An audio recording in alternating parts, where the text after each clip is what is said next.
one of the big topics on this show is the idea of education, and not necessarily educational reform, but what should youth, college age people be learning today that maybe school hasn't tackled well enough? Or, one of the ways that I like to think about it is just, if you were given an opportunity to design a school, what curriculum would you want to see in that greatest school that you get to design? So really, I would have to build it from the ground up. I mean, it needs to be completely changed. I think coping skills would be a huge part of learning for kids. How to cope with stress, how to cope with dealing with other personalities. I mean, you learn that by virtue of being at school and dealing with other kids, but it would be so great if we actually got some actual tools in the toolkit instead of not just failing and making mistakes and the suffering that goes on. So definitely coping skills. The other big one would be investing. And I know that for me, I was taught, like, here's how to write a check. I specifically remember a test where we had to actually fill out a check. And it was like, yeah, here's how to write the dollar amount. And then you sign your name and you date it. And I remember thinking, oh, this is so exciting. This is so cool. Writing a check, it'll be so fun to do when I'm an adult. And now it's like, no, thanks. But they never talked about investing. It's funny. They help you pay your bills, but they don't help you make money. And so investing would definitely be there. It's interesting that you said right at the end there that they don't help you make money, as well as the topic of investing, because it sounds like maybe you consider those one and the same, or are they a little bit different? Yeah, well, they're it's a very different skill set, right? Making money is, if especially if you're going to go into business for yourself, if you're going to be an entrepreneur, that is a whole different skill set. But understanding that this is the secret that I wish I had learned, that I wish I had been told at age 17. And sometimes you hear stuff and you're just not ready for it. Like you hear, put 10% away, save 10% of your income.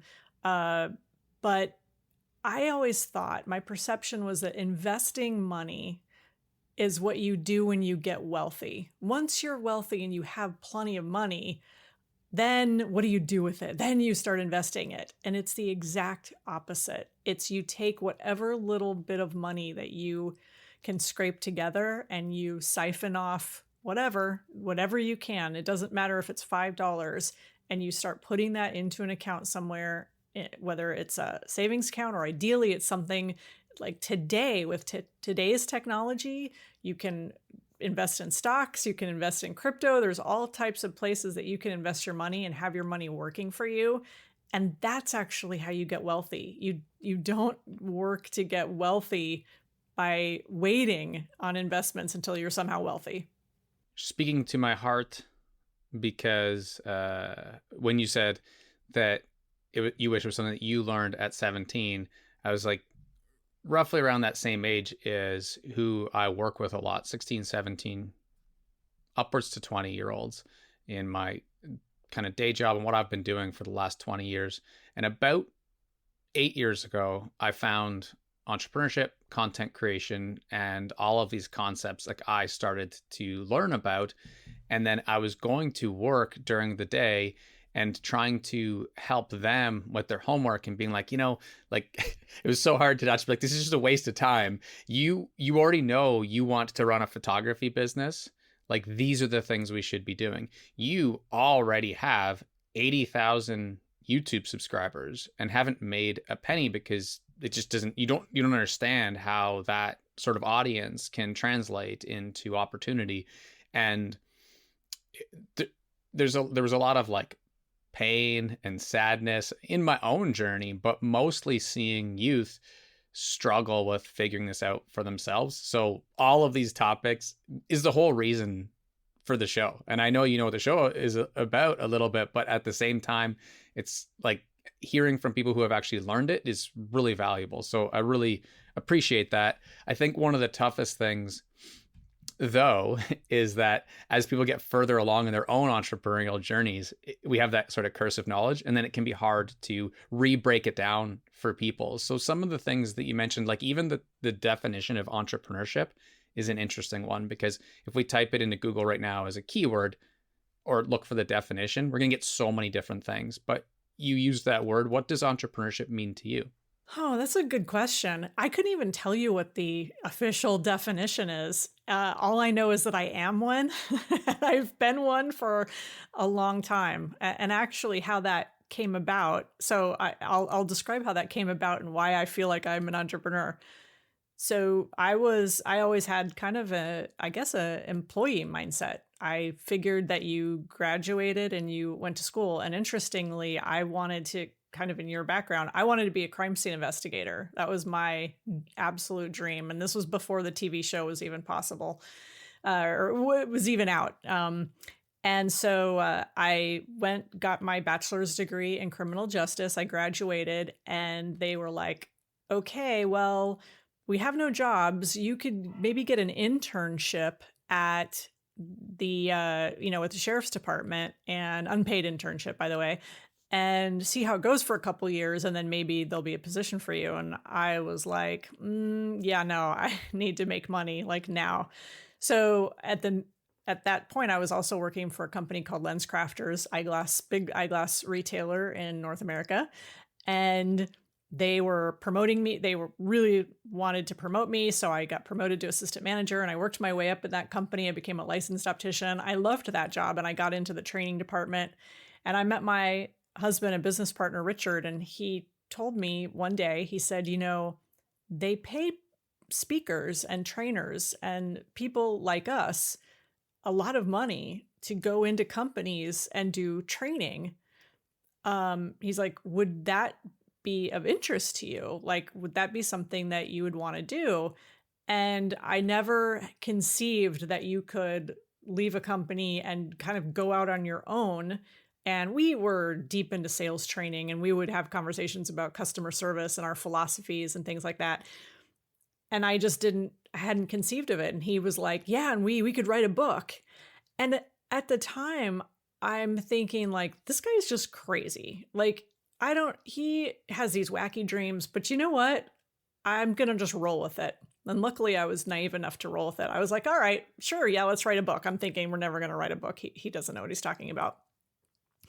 And then we started writing this book together, and we were plotting and planning and scheming for several months. And then with no backup plan or safety net, I actually quit first.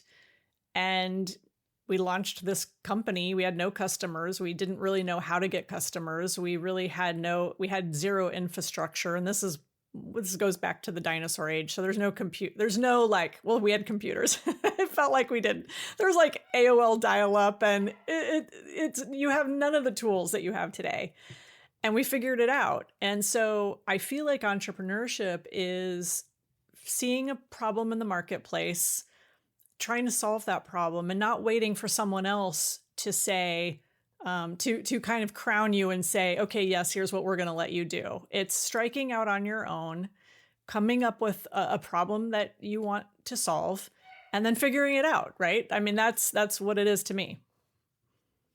When you say not waiting on other people to allow you to get, I guess, validation or seeking support, there are a lot of business, let's say, teachers who have really good information and content out there. Like someone like Daniel Priestley comes to mind, who wrote a whole bunch of books on the topic of like starting your business. And I think actually one is The Entrepreneur Revolution or something like that. A lot of that content instructs people to sort of like take an idea and then go test it or validate it, I think is a word. And I do find that a lot of people get stuck in this sort of validation time warp almost, because they're validating something for 2 years or thinking about it for 10 years and not doing it. I think that ties in really well to a lot of the topics that you discuss. When if you were helping someone start a business and they were wanting to validate it first, what would be your suggestion? Yeah, I mean, for me, it's look around and see, are other people successful at what you want to do? That's the big thing. I'll give you kind of a related example. It's kind of a weird example, but one of the side hustle, side hobbies that my husband and I have is writing fiction. And we also have a problem in that we always like to be different. We don't want to do what everybody else is doing. So we looked at the fiction market. This is several years ago. We looked at the fiction market and we were like, okay, well, we're going to write this type of fiction, but we're going to design the cover really differently. And we're just going to kind of go our own way. And we learned a really hard lesson because we had a spectacular failure. We actually spent a ton of time. And I say spectacular failure, I wouldn't change it because I loved the process, but we still were hell bent on doing it our way. And so I think that, Tony Robbins says success leaves clues. So what I would encourage somebody to do is look around and say, okay, are other people doing your thing and how are they doing it? And could you maybe replicate that success by trying to follow what they've done and try not to reinvent the wheel? That's kind of what we did. Even in our business, our speaking business that we started 25 years ago, it was only because Richard looked around and he's like, hey, there are people he's a very talented, gifted speaker. He's looking at other people who are speakers who are traveling to companies. And he's like, I could do that same thing. Right. So we knew that success was possible. So I think that's a big part of it in terms of validation, is if you see other people doing it and you are working on the skill, you don't have to have it. Right. But you need to, if you can cultivate whatever that skill is, and you can kind of replicate it, then I don't see that you need to sit around and do a lot of validation. Like, just go for it. And, we all talk about how important starting is. Starting is everything. And I think it is in so many ways. Starting is so important. Finishing is a whole other, finishing is huge as well. So that's what I would say about validation. Now, if you have something that nobody's doing, right? It's just this totally crazy, unique idea. Nobody had paired up taking random strangers' cars just off the street and taking, and then you get into it and they take you somewhere and you do it all on your phone. I mean, nobody had come up with Uber. That was like this brand new idea. So there certainly are innovations. And yet, if you've watched the movie about how Uber came about, he was at every turn, he was facing obstacles. Nobody thought it would work. Everybody was rejecting him. Everybody was telling him not to do it. Cities were banning him. I mean, he just had obstacle after obstacle. So the really new ideas, you're going to face a tremendous amount of pushback, I think. And you better be prepared for that. And you better be just completely in love with it. And I think you could maybe test it out, but at some point, even that, you gotta try it. And my handle on social media used to be just tries. And the topic of this show is called Just Keep Learning. It's way better for search. The entire brand is way better now. It's maybe not where it needs to be, but it's way better. But the reason that I first started out with that was I could think of about 50 different reasons as to why that handle spoke to something. And that was really one of them, was that we don't actually know, to the point where sometimes when I'm interviewing people on the show, I'm like, should I just shut down shop? Because the answer is always, you got to figure it out. It's like this growth mindset,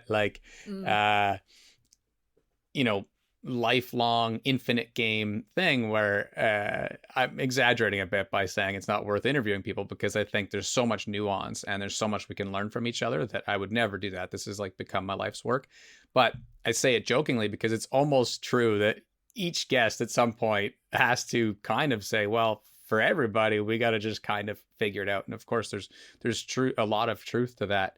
The idea of those unicorns like Uber, Airbnb comes to mind. You could even go back to Facebook and Amazon and stuff like that. versus something that's been a little bit more tried and tested, like I want to become an author. There is a bit of a blueprint there, um, versus some of the like innovative things. And I feel like people often get trapped between those two mindsets almost. Like I am trying to create something super unique and creative that's never been done before, like take people to Mars. Like that's how I succeed as an entrepreneur. As opposed to I want to do something that has been done where there is a bit of a blueprint, and that's where they bounce around. And that's where I'm speaking from experience, because what you just shared about the idea that if somebody else is doing it, then it shows that it is possible for you. I, for the longest time, was looking at podcasts as a great example. I think, well, I can't do an interview show. That's already been done before. And almost using it as sort of like a dream blocker or an excuse, I think, procrastination, etc. When it comes to the idea of, you mentioned spectacular failures. And I loved how you said that word spectacular, because I think that that shows sort of like an emphasis of it, and versus just like the small failure. Now, your book is Go for No, or one of your many books is Go for No. When it comes to that topic, because people probably haven't listened to it a lot, how do you summarize that idea of these spectacular failures or small failures, and the idea of really going for no? Yeah, so the whole essence of Go for No is to look at failure in a positive way, and to actually but to not stop there. It's a very counterintuitive concept. And the subtitle of the book is actually the key. It's yes is the destination, but no is how you get there. And so the whole premise of Go for No is you need to fail more often if you want to be successful. You've got to be willing to fail. You've got to embrace failure on the path. There's no way to get to your destination where you want to go without failure in some form, in some way. So, embrace it, learn to love it. Because if you're going to spend your whole time avoiding failure and avoiding rejection and avoiding the word no, then you're going to end up with a really mediocre life. You're going to play it safe. You're not going to play to win. You're just going to play not to lose. And so the entire premise of Go for No is built on changing people's mindset around failure, around rejection, around the word no. And I will tell you that, kind of to your point of working with, young people, I was thinking about this the other day because I'm working on this publicity summit that I'm doing, and it was kind of like, why is this your passion? What's like driving you? And I hadn't really given a lot of in-depth thought. I love the idea of helping people overcome fear of rejection and to be willing to hear no. I love it. I'm obsessed with this philosophy, this concept.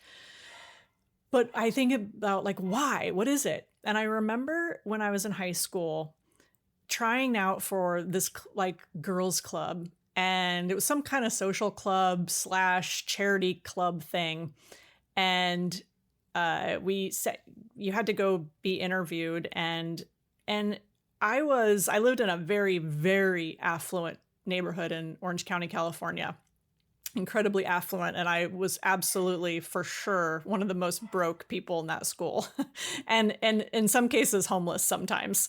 And so I was always like very kind of hypersensitive about my situation, and didn't want people to find out like how chaotic my personal home life was. So anyway, I didn't wear the right clothes. I wasn't in with the right crowd, but I thought maybe joining this club would be the thing to help me. So I went to the interview, I did it. Then they said, we're going to post everybody who's getting let into the club. We're going to post names on the window. And so I went to the window and I looked at the list of names, and my name wasn't on there. So, and I kind of wasn't surprised, because I'm like, I'm just not one of the cool kids. And you kind of had to be affluent. Like, it's just, again, it was like, who do you know? And who do you hang out with the right people? And do you look the part, which I didn't.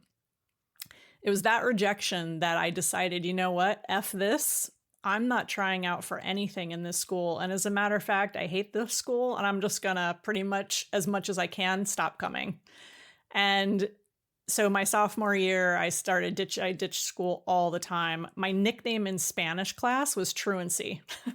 I was just known. Like, I decided that if I wasn't going to fit in, then I was going to be a rebel. And so I rebelled based on that rejection. When I was a senior, I tried out for the dance team. Didn't get into that either, but that was actually a good rejection because I wasn't a great dancer. I was actually okay with that. Um, but that, like, feeling of rejection is so powerful, and I know that we all have those traumatic events, and we especially have them when we're young. And so that rejection teaches us, okay, instead of trying to work through it, I went the opposite way and I did something really negative with it. And luckily I turned my life around. Actually, for some reason, I got the bug to be a crime scene investigator. And in college, I just got straight A's. Like, I don't know what weird thing happened to me. I stopped being kind of the bad rebel once I graduated from high school. I guess I looked around and realized, you know what? Nobody cares. So, like, do what you want to do. Stop fighting people. You don't have to be the rebel anymore. It doesn't really matter. But that's why I'm so passionate about this, is because I want people of any age, whether you're 80 or whether you're 18, to say, I'm not going to let no stop me. I'm not going to let that rejection hold me back. And in fact, I'm going to use that rejection as a stepping stone. I'm going to try to get more no's in order to get to yes. And that's why it's so meaningful for me. I often use the kind of concept in my own mind, or if I were coaching someone else kind of through becoming a content creator, starting to put themselves out there a little bit, build a personal brand, to use like a businessy term, but that when they feel stuck like that you just got to find the thing that makes it worth it. Like, that's kind of like, I feel like it could be a chapter in a book. Like, it's worth it, because yeah, it does kind of suck, like I hate the idea of even filming a video, but I still try and do it, and that kind of stuff, putting your true ideas out there.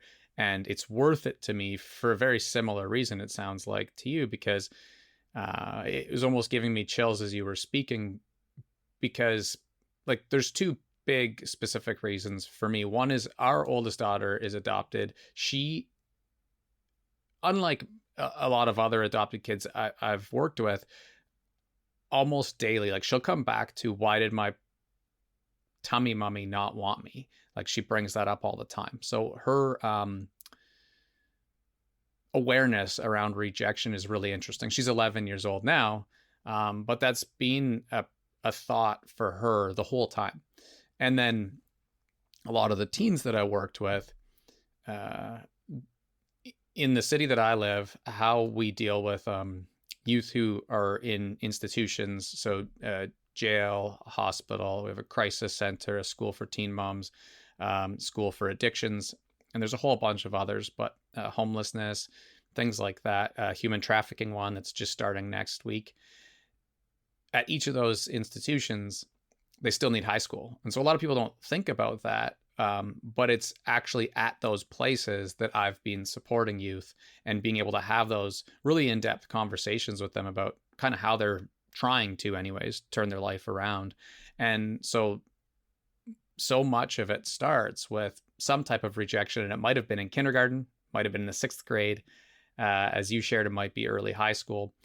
It might be in the family or school, but there's so many outside voices that lead to that feeling of I'm not wanted, and then pushing back, and then struggling to kind of fit in. The very extreme version of it that I get to see is the idea of like gangs, and that, they're searching for that identity, and then they find it in sort of like a negative spot. I mean, one could argue it's better than not finding it at all. But at some point, all of those people, what they have in common is some sort of healing, or like figuring it out. And as you shared, when you went to college and looked around and realized it wasn't really serving you anymore to be the rebel, that is a really interesting thing, because if we could bottle it or define it, it would be incredible to be able to say, well, this is what you need to do. Now, we won't have the answer, because I know that you don't even know. But what things were happening around that time that you do feel like helped you pivot a little bit, or make that change? Yeah, I guess it was really just getting out of that environment and realizing that, everybody tells you when you're in school, like, these people don't matter, and all of this trauma and drama that you're experiencing, you're just going to look back and it's none of it matters. And yet when you're in it and you care so deeply, and we're biologically wired to not be rejected and to care about what everybody who's surrounding us thinks and does and thinks about us, it's incredibly meaningful. And I don't think any amount of lecturing, certainly it didn't work for me, any amount of lecturing from people who said that none of this matters, although I didn't really get that, but it doesn't do any good. So just getting out of the environment, and I guess I wish that I could bottle it up, because like you said, I just decided that I wanted to rebel in kind of the opposite way. I thought, you know what, I'm going to be like a superstar. I'm just going to get straight A's in college. And that's what I did. Like, I just completely became a good student. And I think part of it was just not having to show up as, I wasn't fighting that same battle anymore. It was just kind of taken away from me. So sometimes, the environment plays such a role. And that's why, when people are, I think, addicts, or they're struggling with something, and it's like, don't put yourself in the same places with those same people. Don't go to the same places, because that triggers all that same behavior and those same thoughts and feelings. You got to get away from that. And sometimes that's why I think people aren't unable to escape, is they can't get away from that. They're stuck, as the case with gangs. I mean, we've all seen the movies and the shows. People are stuck in that environment. So it's really hard to change when you're still in it. Yeah, I do feel that environment plays such a massive role. I always joked, and unless people kind of get this sort of stuff, they'll think it's like super weird. But when I was working at a school for young and parenting moms, so the youngest kids that I worked with that had babies would be around 13 up to 21, and almost always they had really, trying not to paint them all with the same brush, because there were some positive relationships, but mostly they were in toxic relationships with other young men. And I used to joke that if we could create a dating service or an app for them that only good people were on it, that it would be a life-changing thing for them, because I think relationships in that case are massive, and obviously those are connected to our environment. So I always kind of feel that if you could just change someone's relationships and environment, you have a pretty good shot of turning things around. If you leave the relationships and environment the same, when we transition youth out of an addiction center or out of jail, when I know they're going back to the same relationships and same environment, I'm like, man, like I don't care how strong-willed they are at 16. I don't want to be a pessimist, but I'm like, we'll probably see them back. It's going to be a really, really, really surprising thing if they turn it around. And again, people who aren't in that world or haven't really experienced that for themselves have some trouble relating to that, but it might think I'm a negative person. I'm certainly not. I always hope for the best, but it's like, I've got nothing else to do but really cross my fingers in that situation. And that's why I'm doing a lot of this work that I'm doing too, which I'm excited to talk about kind of business and then how it relates to kind of sharing an important message like you do so well and stuff like that. Before I do, because you mentioned the OC, I think a lot of people who aren't from there, who saw the TV show, would be kind of really interested in your sharing that you are from there, that you didn't really feel that you fit in though. Did you have any reactions when there was like a pop culture TV series that the whole world was watching? It's funny because by the time that show came out, I had been out for a long time. But yeah, it didn't surprise me at all. And it was kind of actually sad for me, because I lived there when it was just a complete suburb. It was gorgeous. It was not built up. It wasn't a thing. It wasn't a scene. It certainly wasn't like this social media bubble that it is now. So it's kind of hard. I don't even really, to be honest, like going back, because it just doesn't feel like it was when I was real young. Right. And that's kind of what I was curious about. Like when you mentioned the idea of that, it kind of reminded me of one of my favorite poets, Shane Koyczan, who does a lot of great poetry that helps youth with things like dealing with bullying in school, for example, or their own like depression and anxiety. But he won't speak in schools. He hasn't stepped foot in a school in like 15 years because for him, it just brings back too many negative memories. And he used to do like whole tours where he would go speak in schools. And then I had a chance to talk to him after one of his shows once, and he was like, yeah, he's like, I don't think I'll ever go back to a school again. And yeah, I think it's been like 10 or 15 years for that similar reason. Just the bells and whistles and the hallways and lockers bring back enough negative memories for him that he'll meet schools at like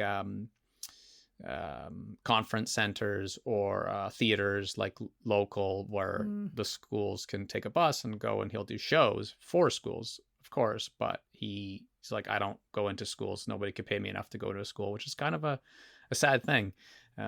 But very connected to what we're talking about, because you had mentioned it doesn't matter if you're between 80 years old or 18 years old when talking about like sort of an audience and people that you would share your message with.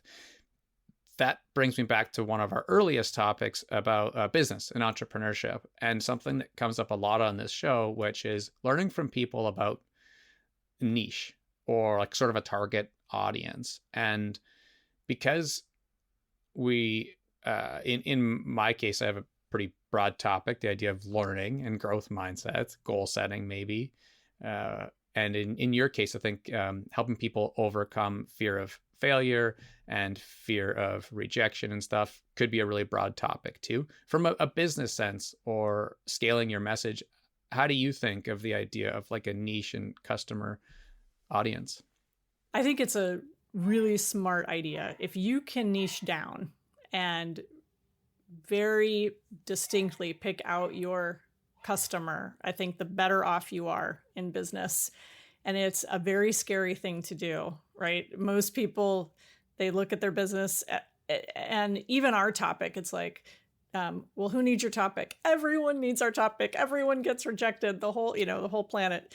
So we've kind of, for us, we stay in the sales realm. Certainly, people have told me for years, oh my gosh, kids need this. You could write a kid's book. You could do this. You could do that. And there's no doubt in my mind, but that's for someone else to do. Like, it's just not an avenue I am going down. There's a whole category of people who deal with rejection in romantic relationships. And I've been on a couple podcasts. One, Dr. Aziz, who had it was all about dealing with that the insecurity and gaining your confidence. And so we talked about that in relationship to rejection. So there's that whole niche about, dealing with rejection in romantic relationships. So we stay very centered on the business thing. When we first started our business, we specialized in speaking just to the retail industry. So we didn't go out to real estate and financial planning or any entrepreneur stuff. We didn't do any of that. It was just teaching the retail industry sales and customer service, and then go for no. Then finally we said, okay, we're kind of done with that industry. Let's just stay on this topic. So we don't talk about, for the most part, I mean, we certainly don't share this, but we don't talk about really anything else in our speaking, right? It's just this topic.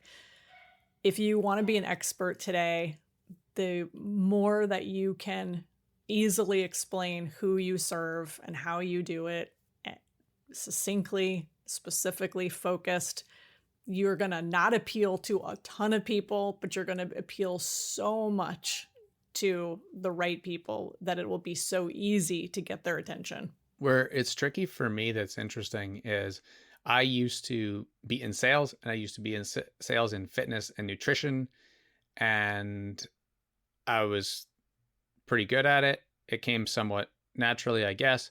I didn't realize at the time, and I've shared this with some guests recently, that I was good at sales, but it was because I had a product that people wanted. I was like, I can put the terminology in place now, right? I was oversubscribed.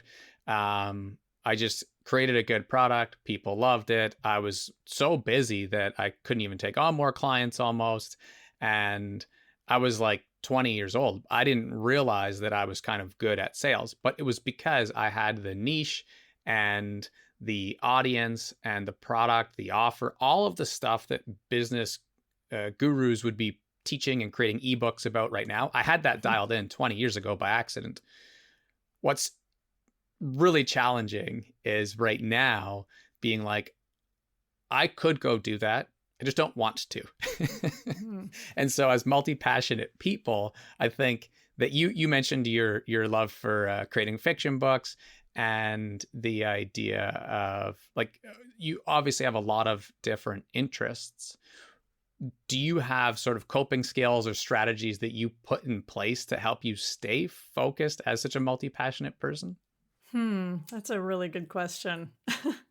I mean, one of those things that is in place is just simply the need to make a living. So that kind of dictates, right? You just go like, all right, um, do the stuff that makes money, and it's easy to lose focus on that because we all want to do like the fun stuff. So, um, which is typically not the stuff that makes money. I saw this funny meme. It's going to be almost impossible for me to describe to people listening, but it was like this meme. You know what a Venn diagram is, where there's a circle and a circle that intersects it, and then another circle that intersects it, so that in the middle of the diagram, there's all these intersecting circles, and it's like the sweet spot. It contains all of the circles that of all of the stuff that you are and that you want to do.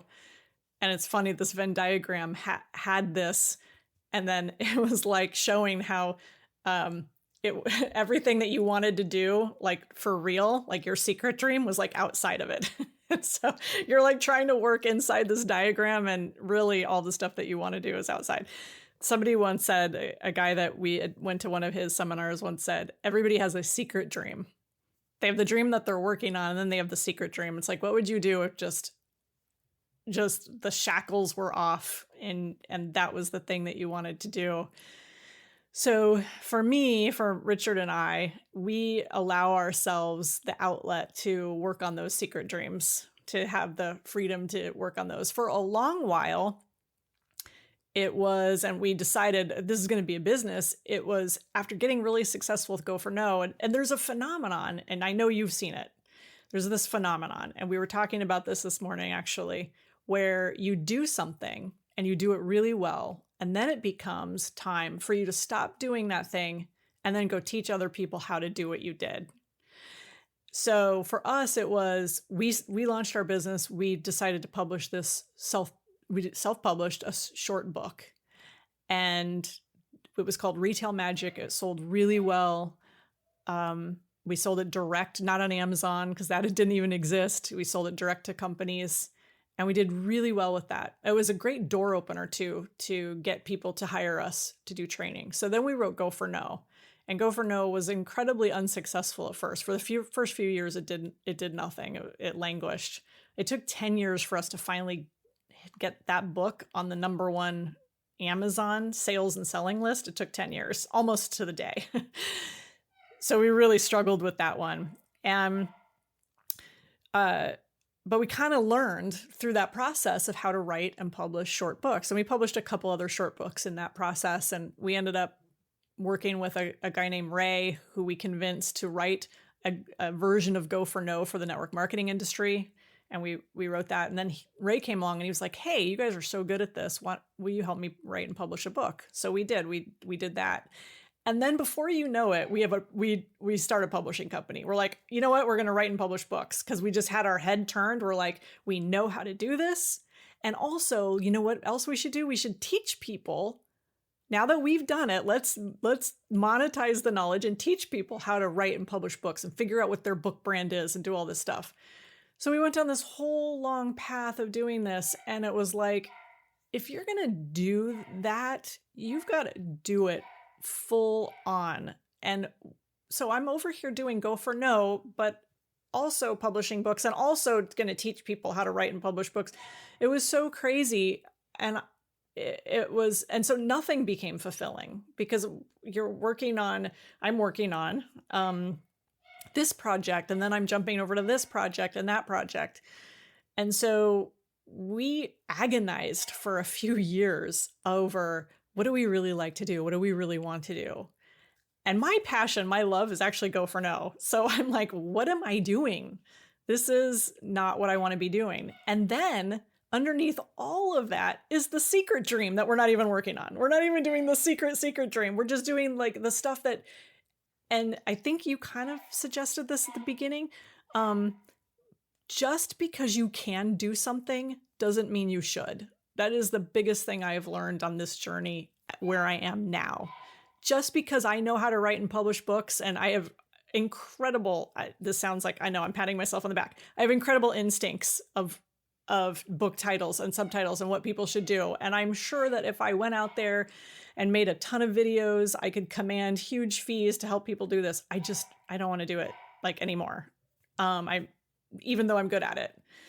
So that's a long-winded answer to your question. And I know I went off on some tangents there. So how do you rein yourself in is you let yourself play in the secret dream, and you just keep making sure that you're doing the thing that you really, really want to do for money. Is it a full secret dream, or are you allowed to share the secret dream? Oh, the secret dream is still, it's fiction. It's writing fiction, is writing fictional stories. And we're going to explore like YouTube and making movies, and it's just really being creative without like having to monetize it necessarily. I did share it about the idea. For me, it was with respect to like personal training, building nutrition plans, all of that kind of stuff. Whenever I see another creator who is following that business model, I'm like, oh, I could do that better. Or I could do it as well. Or holy shit, they made 100K last month, and I was doing that 20 years ago. Like, why aren't I doing that now? And then having to be like, well, because that's not what I want to do right now. And that's okay. For sure is something that I definitely have to battle with. One of the things that did help me a lot was reading Barbara Shear's book called Refuse to Choose. And it was for those people who struggle with niche, but again, need to make a living. And there was one very specific tangible thing in there. And she said, you need an idea journal, and you need a couple pens or markers that you really like. And it's very much like how Julia Cameron talks about in The Artist's Way, morning pages, and how as writers, you actually rest by writing your morning pages and getting all that kind of like just whatever it is onto the page. And then you're going to be refreshed when you go to work on your book or work on your blog post. And so this I hadn't heard before, but it was very similar. And it was the idea of like doodling and drawing and sketching and writing, just whatever comes to mind in a diary or a little journal book, all of the business ideas you have and all of the hobby ideas you have, and just putting them in there in any way, shape, or form, and closing it, and then kind of getting back to what your current thing that you chose you're going to work on is. And it actually really does help me, because every time I do an interview, I think of like 10 ideas. And when I go to pick up my daughter this afternoon or something like that, 3 more are going to pop in my mind because of something that you even said. And if I do 2 or 3 interviews a week, and every time I read a book, I think of 100 ideas, like it's so exponential that I always say, if there was a business where I could just sit there and give people ideas, that would be my best skill set. And, as I laugh, people will have said to me over the years, oh, your brain makes my brain hurt. But like sometimes I can't sleep just because the ideas are flowing. And I don't know if you can relate to that, but it's definitely something that I've had to battle through myself. Well, I'm married to someone like that. He's the idea person. I'm the executor person, which is good and bad, because he'll have all the ideas and then he makes me crazy. But then because I'm the execution person, I'm like, okay, I could do that. I could pull that off. And then I end up doing all these things and going like, this is okay. Now it's no longer possible. Which is a great segue to, I love that topic of having a co-founder. And that's something that I haven't really been able to talk to people about recently. And then in your case, because, being partners, both in business, but in life, you add like a whole other layer there. talk about the opportunity to write a whole nother book, which maybe we don't have time for today. But whether it's on the relationship side or the business side, I'm sure you could share some things that could really help people who are thinking about either getting into business with a loved one or just going about business on their own versus having a co-founder. Yeah. So we have thought about writing a book. Of course we have. We've talked about it many times. We even have the title. It's one of those many things that we're going to do at some point. Yeah.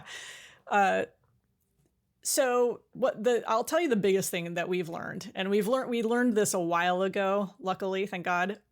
But the biggest thing that we learned was that you have to be willing to give up control, that both of you can't control everything. And I'll also, it really, I think the number one benefit though of being in a partnership with somebody is that you can brainstorm and you can see if you're thinking clearly about something. And what we've kind of learned to do is communicate in such a way that it's like, we're not fighting to be right, we're fighting to get clarity. So it's like, I'm sharing my ideas with you and I don't know where this is going, but I'm not saying this is the path I want to take. I'm just telling you what I'm envisioning. So the other person isn't like, oh my gosh, this is crazy. Why would we want to take that path? That's the wrong path. It's like, no, we need to get it. You need to get it all out on the table. I don't know who said it. Some internet marketing guru said, never think alone, which I think that's in many ways true, especially when you're trying to flesh out ideas and see if they make sense, because sometimes you're stuck in your own head. So that's the benefit. But the thing that we've learned, like I said, the big lesson was give up control, and that you hear a lot, done is better than perfect, right? Just get it done. It doesn't have to be perfect. And as a pair, as a partnership, you learn that different is not necessarily better as well. So when your partner looks at something and goes like, well, I would change the font on that, and I would say it this way. Well, it's only because that's how they would do it. It doesn't necessarily mean you're making it better. So we've kind of learned to just not go crazy over things back and forth, because sometimes we're just making it our way and it's not necessarily better.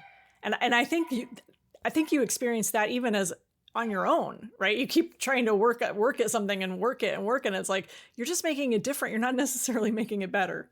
Yeah, that's really powerful. It probably ties into the fear of failure and fear of success as well, and that sort of cycle, like that.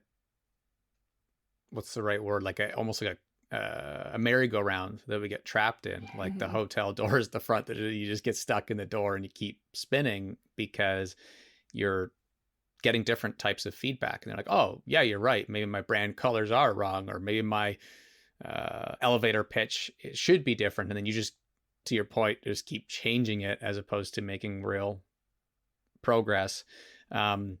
When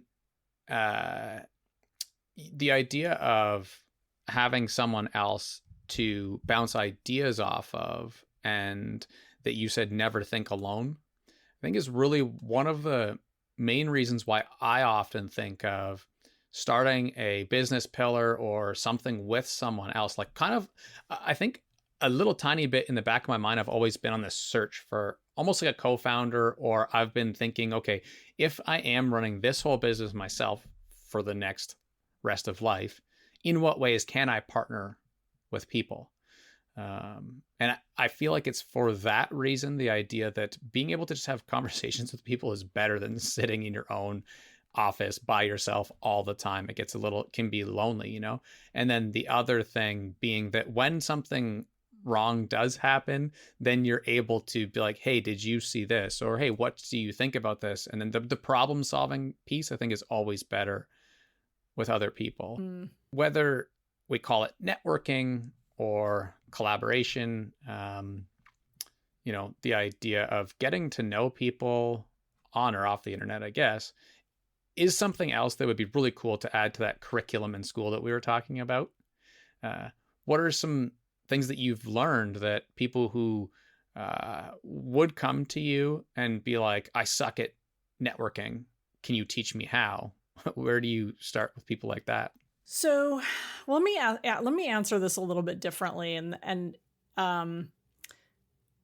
because it's not really a problem that I necessarily solve, but I want to share something in relationship to that whole learning thing. And that is that one of the things I learned early on, and it was pretty irritating to me, was that once I finally did graduate, got my bachelor's degree in criminal justice, I was so excited to be done with education. Like, I was so done with school, just never wanted to walk inside, never wanted to take another class in my life. And then over the last 25 years, I've done more education and taken more courses and gone to more conferences than I thought was humanly possible. Like, I had no idea the education that I would get, and that I would be personally paying for all of this education after school. And that's the thing that you don't get told, and you realize very quickly: you will not succeed if you do not, I'm just flat out, you will not succeed if you do not get involved in, whether it's attending conferences, whether it's going to networking meetings and meeting business owners like yourself, whether it's joining the association of where your particular niche is, which I completely think you should do. The education and the conferences. When Go for No was languishing, we had it for like 4 years. We went to this book marketing summit. It was being held by Mark Victor Hansen and I think Jack Canfield as well. They were doing things about publishing books, and they are the authors of the Chicken Soup for the Soul series, which is the famous book series with the little stories in it. Anyway, we would take stacks of Go for No books with us and just hand them out to whoever. We were just like, hand them out like candy, like hoping that maybe somebody would read it and like it and something good would happen. And we gave a copy to this. We had one copy left. We gave a copy to this guy who was sitting in front of us, who I had overheard. I hadn't spoken to him at this conference, but I had overheard him talking to somebody else, and he was in sales. So I was like, hey, do you want a copy of our book? He's like, sure. We get a call from him a couple days later. And he says, I read your book. Are you guys open-minded? And we said, yeah, because who doesn't want to be open-minded, right? Yeah, we're open-minded. He's like, okay, I want to give you some feedback. He's like, first of all, I just want you to know, I read all the sales books. He's like, I've read practically every sales book that's ever been written. And quite frankly, now that I know this guy, he has. He was not exaggerating. And he's like, so here's the feedback. You've written one of the best sales books I've ever read. He said, with probably the worst cover in the history of publishing. So I said, oh, okay, good feedback. He's like, are you guys willing to change the cover? And we said, well, based on that, yeah, absolutely. I guess we need to change the cover. He's like, change the cover. And he said, and also if you change the cover, I'll buy 5,000 copies from you. He's like, I just want to give this book out to clients and friends. He's like, everybody should have this book. So that's what we did. We would never have gotten that advice sitting in our office, languishing over what we were going to do. What's wrong? How do we, get the word out about this book, without going to that conference and being willing to just spend the money and the time handing out copies, and then being open-minded enough and willing. Thank God he was willing to give us that feedback too. So that's the why of why you have to get out of your own head, get out there. You learn from people. And there are some courageous people out there who are nice and kind, who are willing to give you the tough feedback. And sometimes it's critical feedback. Sometimes it's just one person, and you can't always take that. And we've learned that from fiction for sure. There are people, I don't like the ending. But when you have a bunch of people saying it, and the evidence was there, right? Our book is good, but it's not selling. So what can we do to fix it? And this guy's telling us it's the cover. So let's just do it, right? We changed the cover. Still took 5 years of sending it out, of getting it out, finally putting it on Amazon for any real success to happen. But the book cover changing was the turning point. Whether prior to the turning point or after the turning point, what do you think kept you going, even though the numbers weren't saying that it was a success? I guess we both just believed in it so much, and it was just enough good feedback every now and then. I guess it was like getting breadcrumbs through a forest. Every now and then, on a pretty, regular basis, we would get an email, or once it got on Amazon, we'd see a review. And it would be like, this book has changed my life. Here's what's happening. And it's like, wow, this is really good. You know, it's not, the results aren't there, but look at this, what this person is saying. And it would be just enough to keep going another few weeks and then get another little bit of feedback. So we were lucky in that way that we were getting that feedback, you know, and if you're not, and if you have something and it's not resonating, it could be maybe that you're just not putting it out there enough. And sometimes I think you really have to ask for that feedback. And there's been other stuff that we've done that, it just wasn't as successful. And we've kind of done autopsies on those and looked and tried to learn, okay, what did we do different? Why wasn't this as successful? And those things are just opportunities to learn and try again and do something different. Yeah, almost everyone you look back at, whether it's a business, depending on how much cash you're spending, obviously you need to figure it a little quicker maybe, but like certainly with the content world, YouTube channel, blog posts, social media following, definitely podcast maybe leads the charge in terms of this. It's really hard to grow early on. And then as consumers, we see a YouTube channel that has, 1.2 million subscribers.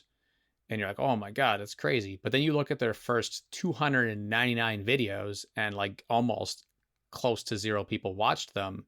And you have to wonder, like, what made them post the 300th one that actually ended up being life-changing? And so often we never get to see that that's what happened. It's really inspiring to hear that you believed in your concept with the book so much that you kept going, because I'm working on a book right now. That's really what I'm trying to do, is make sure that the book is exactly that. Like, even if it only sells one copy, I think it will change that person's life. And then 7 years from now, even if it's only sold 7 copies, then I still will be proud to be like, hey, you should read this because it's a good book. And if it ends up getting success someday in terms of our traditional metrics, awesome. But if it doesn't, it's still, we talked about it earlier, it's still worth it, I guess. Well, I mean, and if you don't mind, just a couple things on that too. I mean, one is you just can't give up so soon. And I think most people do, especially on books, is people release them.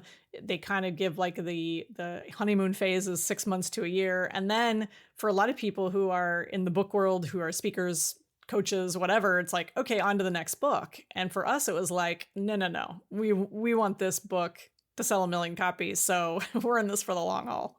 Yeah, and that's exactly, it's so timely for me and for a lot of other people listening, and for when I'll share with people in my email list, because they are getting to see a little bit of my sort of build in public with the book. For 20 years, people say, why don't you write a book? Because for me, I didn't have the right thing that I wanted to do yet. And now that I do, that I feel like I can stand behind it, it makes more sense. So I'm starting to share it and what I'm working on. But just as, or even more important than me, the people who learn from that, I think really showing them that this is just so perfect, because it's that idea that of going for no, and that there will be some failure involved in this for sure. I'm already bought into that. I don't necessarily want to leave it as the only possibility, because you mentioned Tony Robbins saying that success leaves clues. So there's a version of, hey, maybe we can learn from other people. And this is exactly it. It's super meta, but learning from your journey will be really helpful to other people to, as you said, not just move on to the next book. Because that's definitely, if you asked me probably 2 years ago, a year ago, that's kind of where my mindset probably would have been.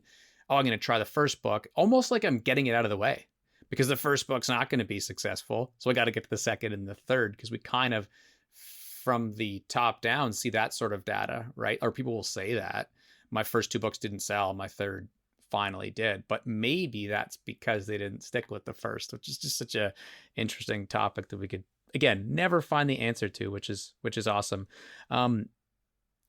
The idea of co-authoring a book was one other thing that I did want to ask about, because that's one of my other quote unquote genius ideas that I've put in my journal, is the idea of that being a way that I could fulfill my need to work with people.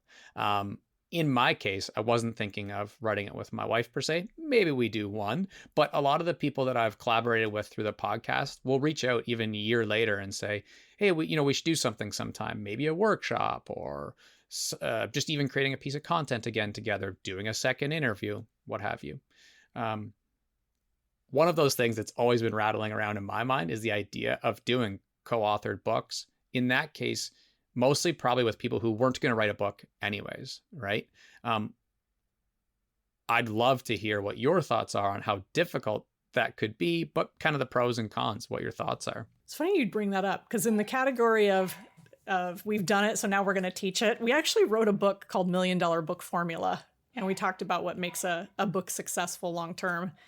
And I've written a few blog posts on this, and one of the blog posts I wrote actually was on having a co-author and the pros and cons of having a co-author. I think the biggest pro is you get two perspectives. It's an easier writing process because you can go back and forth, and hopefully you have somebody you can jive with, and you can kind of, get the same vision and get the same tone.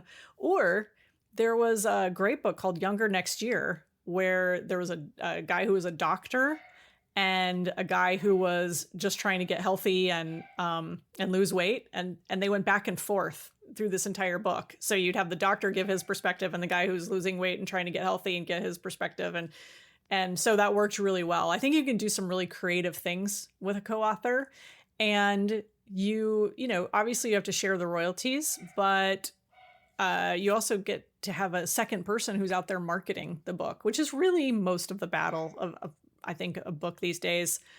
The tools and technology for writing and publishing are out there, and it makes it so easy. The barrier to entry now is so low compared to when we started and had to figure out like publishing without having any on-demand tools or anything. But the marketing part. So instead of having one person who could go on podcasts, there's two of you, and two of you can write interviews, and two of you can blog, and two of you can put videos out. So you just get kind of double the marketing effort, which is really powerful. Yeah, it's something that has really just come to mind for me the last 12 months. But then again, these wheels get spinning and I'm like, okay, so it should be, maybe my company is a publishing company on educational books that don't suck. The teen self-help genre, that's what we're going for. I love that idea, but yeah, well, that's just me. Yeah, well, it's again, there's so many ideas. It's one of many, right? That's the thing, right? But I do think to an extent it will come to fruition. Again, I work with a lot of people through the podcast who have, large audiences, who love having their ideas out there, but writing a book is just, they're never going to do it. They never have plans to do it. So to me, it's almost like a hybrid between ghostwriting.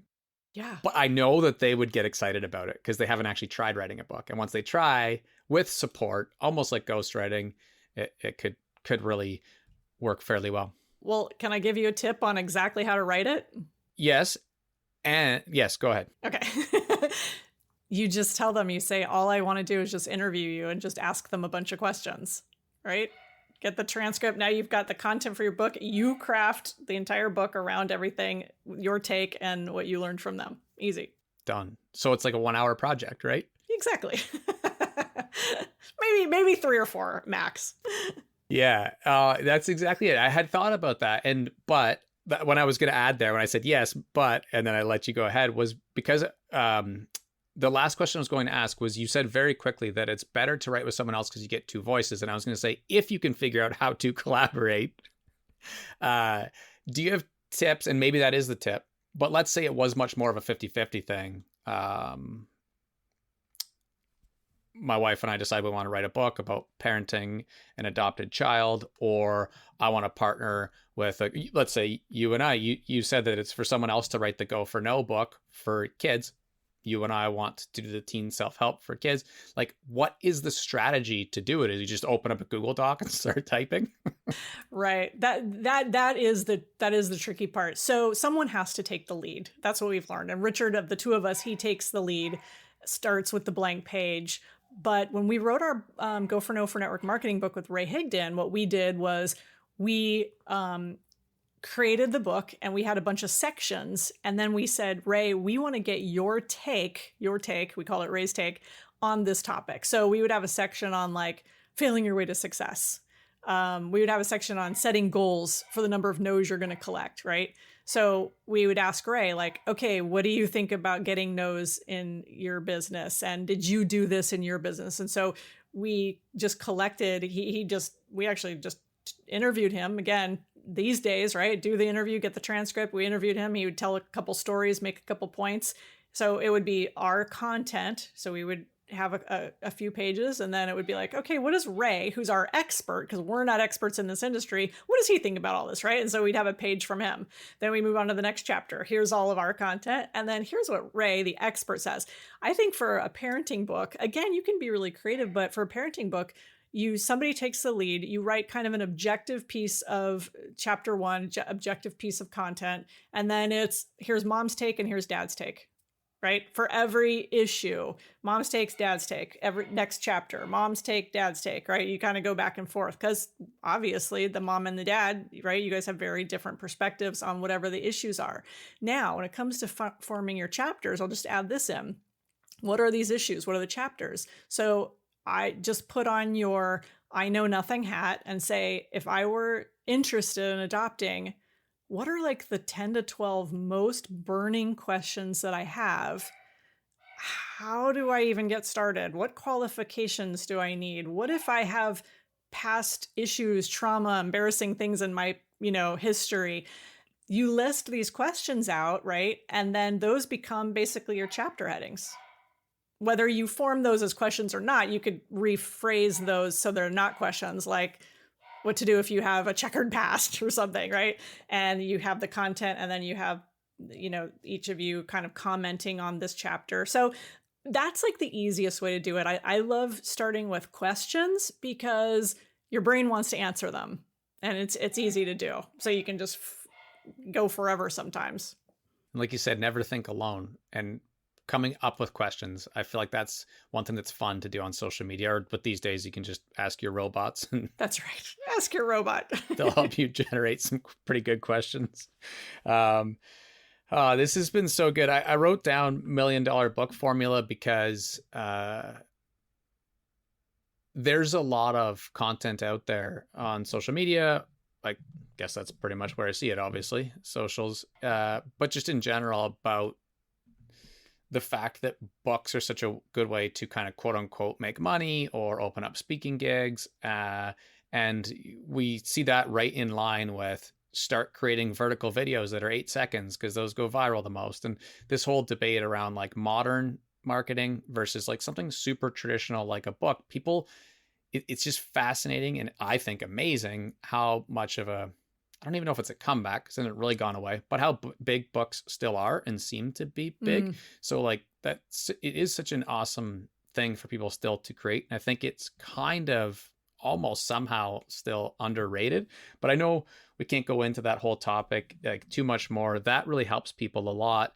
I jotted down how to have coping skills when it comes to fear of failure and fear of success. And like, that's a huge part of your background.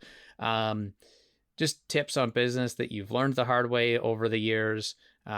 If people want to be speakers and you sure that wasn't necessarily where you felt as strong earlier on, like obviously you've grown as a public speaker, and then sales and how to sell, I think, is something that people really struggle with. But when people like you share on that topic, it can be so valuable. I list all of these things because on this show, we can never get around to discussing all of the awesome stuff in detail. And to be respectful of your time, but also to make sure that the audience has kind of like a cadence to episodes. So, I usually keep them around the same length. I feel like it's always worth it a year later to do episode 2, and I feel like there's going to be so many repeat guests over the years. But before I do the rapid fire questions, as I reflected on that sort of list and stuff, if you were to log off of this episode and think, oh, I do wish I kind of mentioned that this time around, is there anything that comes to mind, or do you think we just completed it all already? Yeah, the only thing that I would, I guess, add, and that was a really good summation, and you're right, there is so much more content that we could share, is really from a go for no perspective. What I want people to walk away with, what I always want them walk away with is in the moment that you are faced with the opportunity to ask someone something, anything, for a job, for a chance, for an opportunity, for more money, whatever, is take that shot. Go for no, because the worst thing that could happen is you get a no, but at least you won't live with regret of what would have happened had you asked. So have the courage to ask, and remember that every yes you ever got required the courage to face a no. So you have that in you. Boom. Pretty much a mic drop. And I'm starting to think that regret is one of the most devastating things we all deal with. A quick follow-up to that I would probably log off thinking, I wish, because I'm curious about that, I asked, is where does the idea, I thought of this earlier when you mentioned the idea of go for no for relationships.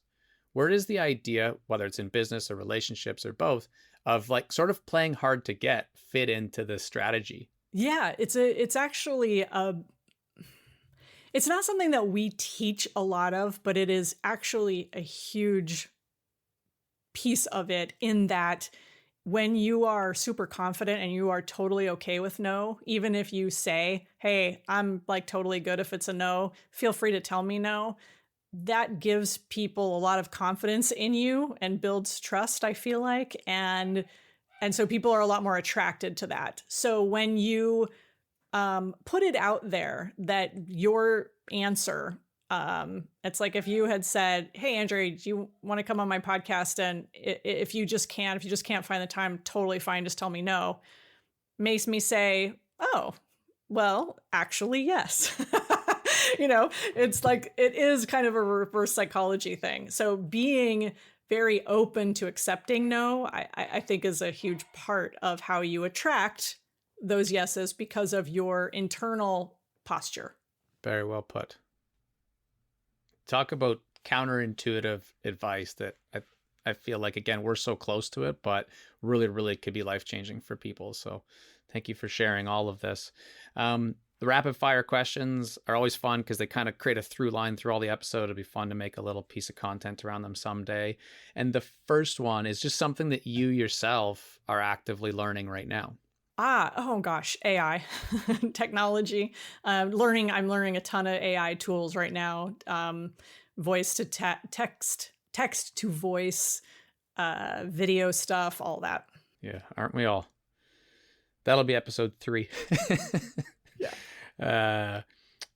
One piece of advice for the next generation. Like, you have so much wisdom and you've shared a lot of great advice. Certainly we know the concept of going for no. If you were to just leave one piece of advice, though, for the next generation in life in general, what would that be? Oh gosh, I would say don't be, it sounds so cliche from somebody who's old, but it's don't be in such a hurry. Like, enjoy the process, because this is your life. And I was in such a hurry to grow up. I was so excited to graduate high school, then graduate college, then get a job. I was so excited to just be in my 20s, then out of my, and now I'm like, what I would not give to be 25 and to have more time. So just enjoy the time you have. If you were to be leading the interview, you ask me a question that comes to mind. It could be, again, on these topics or completely off. I'm an open book. So if you were to ask me a question, what's something that you would ask? I would ask you, what is it that makes you so curious about other people's stories? Like, you seem like a really curious person. Kind of interestingly, probably goes back to what you shared earlier about not really being able to bottle something or really define it per se. But I do think that one of the reasons why I love working with people is because of the mutual benefit to it. Like, I hope that when having good interviews or learning from people, that it also is a positive for them. And it, again, it's kind of counterintuitive and almost hard to explain, but it's just fun for both of us when people are genuinely curious in each other. And that can be tough as a podcast host sometimes because, I think we live in such a transactional world that people think like, okay, well, like, he's trying to sell this book or whatever, these different reasons to do a podcast. Like if we made an ebook about why you should have a podcast, we're probably going to talk about it from a marketing and business perspective. But just the genuine curiosity of anyone, for me, is, I guess, enjoyable, but I hope that it's enjoyable for both people. The other thing is that at somewhere along the lines, I very similar to what you shared earlier about there's like a right way to do school. You're trying to get to that finish line, and once you're done learning. Like I had that exact same experience, and maybe 5 to 10 years after that, I remember just learning that no matter who someone is, we can learn from them and then apply it to our own lives in our own way. Or in my case, what I do with this show is as a conduit, like be able to pay it forward to someone else. And so that's probably one of the biggest reasons why, is the idea of there's probably blind spots or things I didn't think of. And I want to just keep that part of my brain like as active as possible. And I'll share one quick story from a previous episode with Sister Helen Prejean. We talked about the idea that she worked on death row. I'm not sure if you're familiar with the movie Dead Man Walking, but it's about her life. And to have an Oscar award-winning movie about your life when you're in the first couple years of your career is pretty fascinating, because she's been doing that work for 30 years since. And we talked about that, right? Like she had 2 clients at that time, and she's had 14 now. So, but one of her biggest learnings was that even if we are, we've done really, really, really bad things and we're on death row, there's probably the majority, almost all of our character is still really positive, and we can learn from people like that if we're willing to. So I've always kind of felt like that as well. I love it. I appreciate you so much for taking the time to do this. It really means a lot. It was a fun conversation, and I look up to the work that you do and everything that you put out on social media. So keep that going. And the final question is always, if people wanted to support your work, where they should go right now. I would just Google Go For Now. We're everywhere. We're well branded. We've been around a while. And that's one thing I was going to say earlier about you sticking with that book. The title was always perfect. The cover maybe needed some changing, but I think that that's one of the reasons why it really did take off. Thank you. Thank you for the conversation. It was super, super fun. Thank you so much.